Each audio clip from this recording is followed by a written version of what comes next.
तो fable anime में सबसे बड़ी क्यूरियोसिटी एक ही है। अकीरा सातो के दो अलग चेहरे, एक वो जो मास्क पहनते हैं और दूसरे वो जो बिना मास्क के हैं। ये कोई स्प्लिट पर्सनैलिटी नहीं है, बल्कि एक किलर और एक आम इंसान के बीच में फर्क को दिखाती है। पहले बात करेंगे उस मास्क वर्जन की। अंडरवर्ल्ड के लिए ये मास्क मौत की निशानी टाइप है। तुम्हें पता होगा कि 6 सेकंड रूल। मास्क पहनते ही अकीरा एक ह्यूमन कैलकुलेटर बन जाता है। वो गुस्सा नहीं करता, वो बस 6 सेकंड में टारगेट को मार देता है। Also emotional disconnect. मास्क के पीछे उसका कोई इमोशन नहीं है। वो बस एक मामूली सा खिलौना बना के उसके बॉस के थ्रू बनाया गया हुई बस एक साजिश है।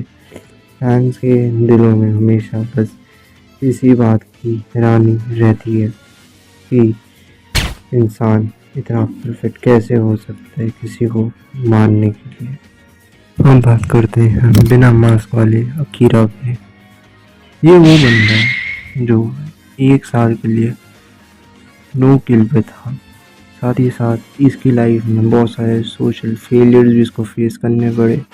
बिना मास्क के अकीरा को ढंग से बात करनी नहीं आती थी।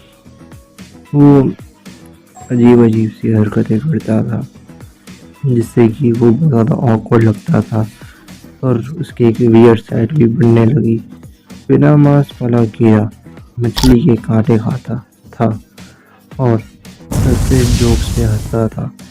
क्यूरियोसिटी यहाँ है ये कि क्या ये सब एक एक्टिंग है ताकि वो नॉर्मल दिखे, या फिर वो असली में इतना ही मासूम है।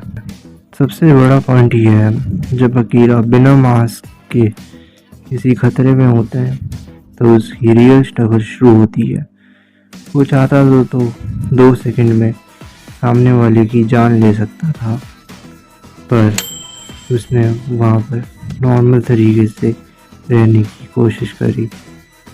और फैंस को सब ये देखने में मज़ा आता है कि कैसे कोई मास्क पहन मॉन्स्टर का रूप में बदल जाता है और कैसे वो उस रूल को तोड़ देता है।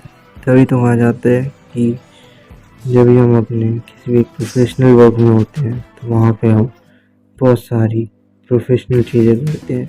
और यहाँ पे उल्टा था। यहाँ पे जब वो नॉर्मल लोग की तरह रिएक्ट करने की कोशिश करता तो हमेशा उसको ऑकवर्ड और वियर्ड फील होता था और वो हमेशा अजीबोगरीब हरकतें करता था।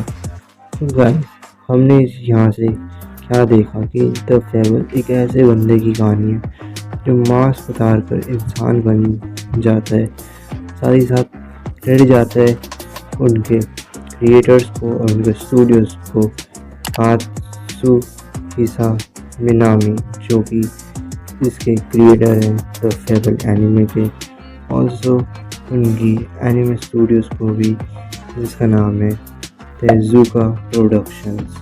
और इससे हमें क्रिएटर मिनामी ये दिखाना चाहते थे कि भले ही इंसान कैसा भी हो, पर अगर इंसान रियल लाइफ जीता हो तो वो विद मास्क विदाउट मास्क कैसा है। जब वो मास्क पहनता है तब वो तुम्हें एज किलर दिखता है। वो चाहे तो तुम्हें 2 सेकंड में मार सकता है, पर फिर भी वो नॉर्मली तुम्हें 6 सेकंड के लिए रखा हुआ है कि लोग शक ना जाए उस पर।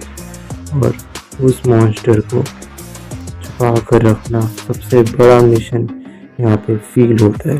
और एक चीज़ और भी तो है, वो चाहते तो नॉर्मली किलर को दिखा देते, उसको ज़्यादा टाइम तो छुपा के नहीं रखते कि यही किलर है। उन्होंने सोचा कि हम एक ऐसे नॉर्मल इंसान पे आते हैं कि जो थोड़ा वियर्ड हो, जिस पे थोड़ा शक भी लोगों का कम हो और साथ ही साथ उसके ऊपर कोई ज़्यादा विश्वास भी ना करे। तभी उन्होंने अकीरा को चुना। Also one point we noted that कि जब भी उसने मास्क पहन के किल्स करे वो हमेशा सीरियस दिखा है, वो हमेशा काम दिखा है, वो मारने के बाद ज़्यादा इंजॉय नहीं करता कि मैंने उसको मार दिया है, वैसा रिएक्ट नहीं करता कि लोग उस पर शक जाए। तो ये एक सीक्रेट किलर की निशानी देता है हमें कि किस तरीके से वो प्लान एग्जीक्यूट करता है और किस तरीके से वो अपने मिशन को सक्सीड करते हैं, भले ही 6 सेकंड में करे, पर वो विथ प्लानिंग के साथ उतरते हैं।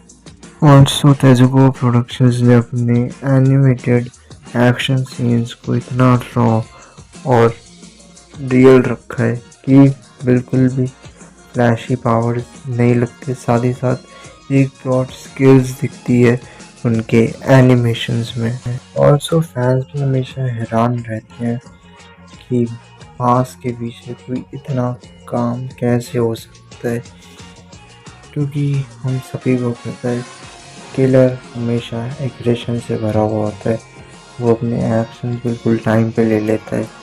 पर यहाँ पे स्टोरी में कुछ ट्विस्ट लाने की ट्राई करी थी क्रिएटर्स ने। सो इन शॉर्ट अगर हम इसको वो समझ पड़े तो फेबल सिर्फ एक किलर एनिमे पे बेस्ड कहानी नहीं है, बल्कि वो एक ऐसे बंदे पे वो कहानी है जिसमें लोगों को या तो शक ज़्यादा न जाए, उसकी वियर्ड हरकतें यहाँ पे हमें दिखाई गई, जिसकी वजह से उस पे ज़्यादा लोगों का ध्यान भी नहीं जाता और उसके किल्स को 6 सेकंड के अंदर अंदर कर भी देता है। तो मुझे कमेंट सेक्शन में बताओ कि आपका सबसे ज़्यादा खतरनाक साइड कौन सी है फेबल में अकीरा की। और अगर चैनल पे पहली बार आए हो तो वीडियो को लाइक कर देना, चैनल पे सब्सक्राइब भी कर देना और साथ नोटिफिकेशन बेल को भी ऑल पे सेलेक्ट कर लेना। मैं मिलता हूँ तुम्हें नेक्स्ट वीडियो में, तब तक के लिए पीस आउट।